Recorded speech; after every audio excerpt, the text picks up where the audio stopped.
नमस्कार मित्रांनो, good morning. कसे आहात सगळे? मजेत ना? असायलाच पाहिजे.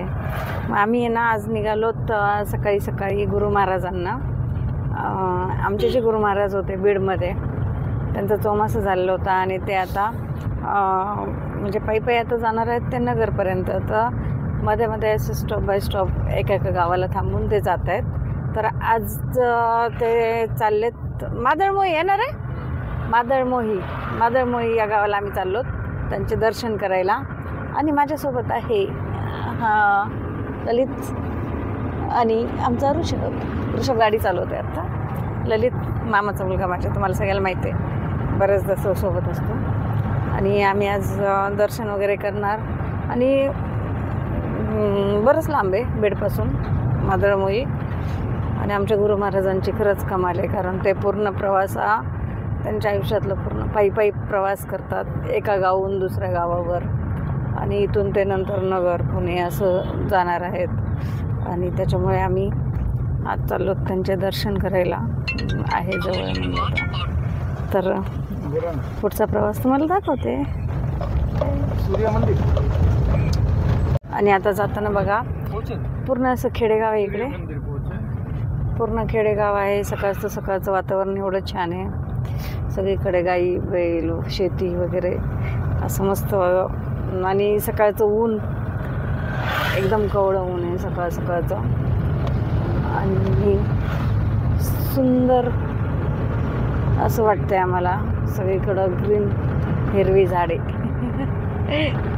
हिरवी झाडे, मस्त वाटतंय.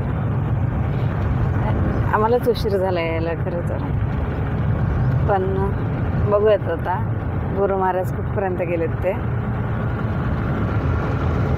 म्हणजे खूप असा खडतर असतो खरं तर, कारण पूर्ण प्रवास त्यांना पायी करायचा असतो, पायी चालायचं असतं त्यांना. चालत येतात ते. तर त्यांच्याविषयी जर म्हणलं तर ते रोजचं अंतर जे पार करतात ते 10 किलोमीटर 15 किलोमीटर असं करत ते प्रत्येक गावामध्ये थांबतात. आणि खरंच त्यांची कमाल आहे. तर आज आपण त्यांच्याविषयी बरंच काही जाणून घेणार आहोत. आणि अशाच सगळ्या काही अनकही सुनी अनसुनी बाते ह्या पाहण्यासाठी नक्कीच माझ्या चॅनलला फॉलो करा, लाईक करा, शेअर करा, सबस्क्राईब करा. कारण खूप नवीन वेगवेगळ्या गोष्टी मी माझ्या चॅनल्सवर दाखवत असते आणि मला आवडतात पण. तर आज स्पेशल भेट आबाश्रीजी गुरु महाराज, महिमाश्रीजी गुरु महाराज आणि अजून पण महाराज साहेब आहेत. तर आपण सगळ्या महाराज साहेबांची आज भेट घेणार आहोत, त्यांच्याशी गप्पा मारणार आहोत. तर नमस्कार मित्रांनो, तुम्हाला मी सांगितलेलं आहे की मी चालले आज गुरु महाराजांच्या दर्शनाला. आणि सकाळी त्यांचा किती असा प्रवास करणं आणि हे किती कौतुकास्पद असतं. आणि आपण बिलीव पण नाही करू शकत इतका प्रवास पायी करायचा. लाईफमध्ये आदर्श घेण्यासारख्या किती वस्तू आहेत. आणि आज आपण त्यांच्याशी खूप चर्चा करणार आहोत. ते आत्ता सकाळपर्यंतच त्यांचा 8 किलोमीटर ते 9 किलोमीटर पायी प्रवास झालेला आहे.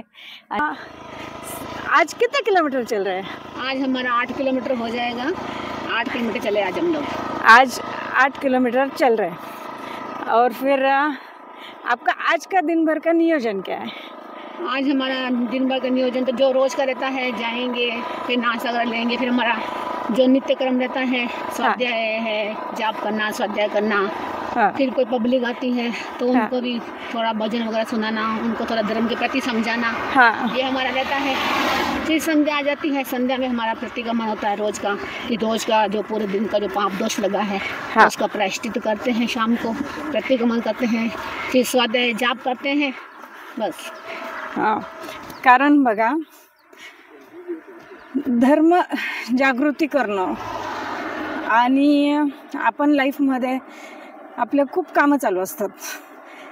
तर जाणते अजाणतेपणे आपल्या हाताने इतक्या लोकांचे मनं दुखतात, खूप लोकांचे मनं दुखतात. तर आपण लाईफमध्ये सरळ मार्गाने चालणं किंवा आपल्या आयुष्यात खूप काही असे गोष्टी आहेत ज्या आपल्याला कळत नाहीत, तर त्याच्यासाठी आपल्याला मार्ग दाखवायला गुरूंची गरज असते.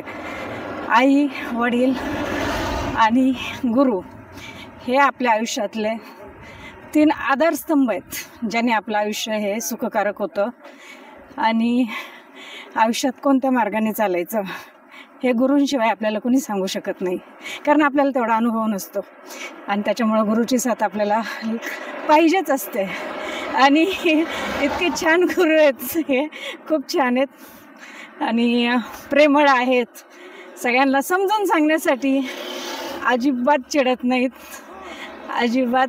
म्हणजे यांचा स्वभाव आहे ना खूप छान आहे, लगेच मनात बसतात. आणि ह्यांनी सांगितलेल्या ज्या ज्या गोष्टी आहेत त्या आपण जर पाळल्या तर लाईफमध्ये नक्कीच आपण सुखकारक मार्गावर चालतो. तर आज मी ह्यांच्याशी भरपूर मला गप्पा मारायच्यात आणि त्या तुमच्यापर्यंत पोहोचवणार आहेत. धन्यवाद. बघूयात आमचा पुढचा प्रवास.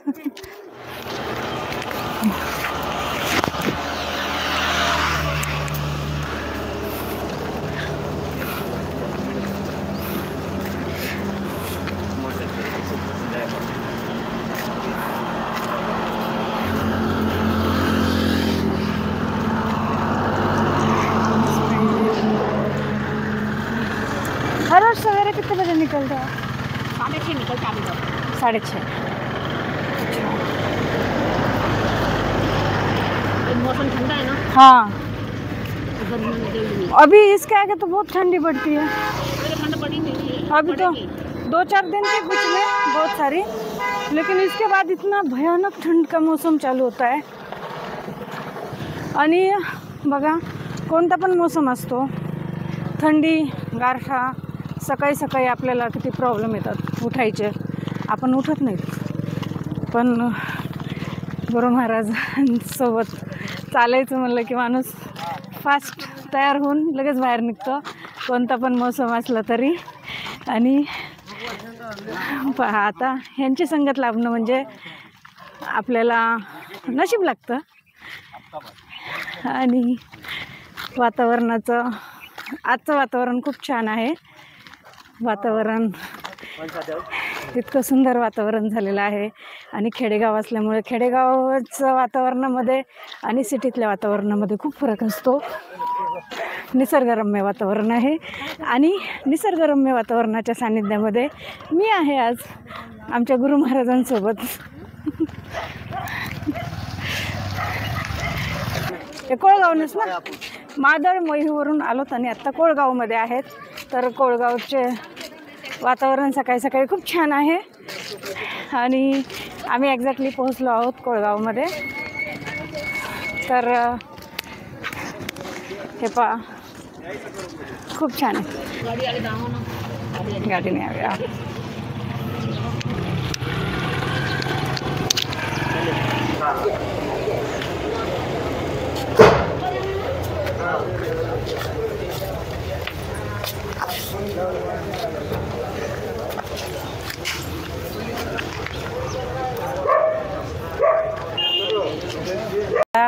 इथलचे लोक पण वाट पाहत होते गुरु महाराजांची. तर बघूयात, अजून एक महाराज येत आहेत, त्यांना थोडा टाईम आहे.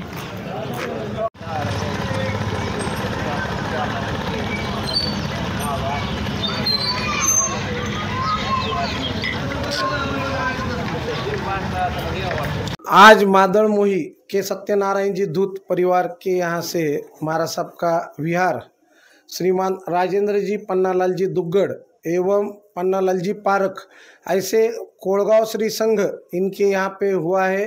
दुग्गड़ जी के निवास स्थान पे महाराज साहब का शुभ आगमन हुआ है. साधु संत येती घरा तोची दसरा दिवाली, ऐसी भावना के साथ दुग्गड़ परिवार ने काफ़ी मनोभावे विनंती रखी और महाराज साहब ने विहार में महाराज साहब ने एक दिन यहाँ पे स्थिरता बनाए रखी है. दुग्गड़ परिवार जो आते जाते काफ़ी सेवा देते हैं महाराज साहब लोगों की, पारक परिवार भी. तो बस इन्हीं भावनाओं के साथ कल जहाँ विहार रहेगा उसकी सूचना समय पर दी जाएगी.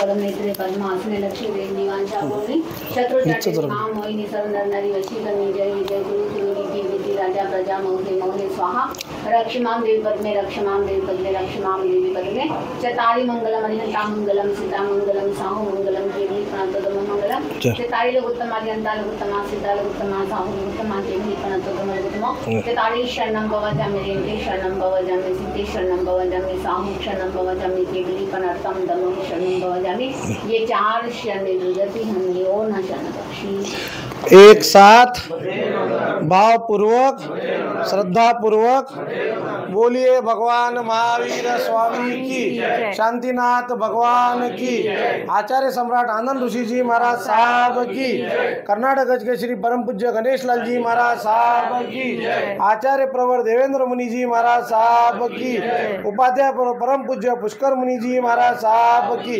चंपावती रत्न परम पूज्य मानक मुनि जी महाराज साहब की, ज्ञान प्रबोधिनी प्रवचन प्रवाहिका स्पष्ट वक्ता परम पूज्य आभा श्री जी महाराज साहब की, आगम ज्योति परम पूज्य महिमा श्री जी महाराज साहब की, मधुर व्याख्यानी परम पूज्य श्रेयसी श्री जी महाराज साहब की, सब साधु संतन की, जैन धर्म की, आज के आनंद की, सद्गुरुनाथ की, वंदे वीरम वंदे वीरम वंदे वीरम। जय जिनेन्द्र साहब। जय जिनेन्द्र। आओ पूज्य महाराज साहब, आओ पूज्य महाराज साहब। आपके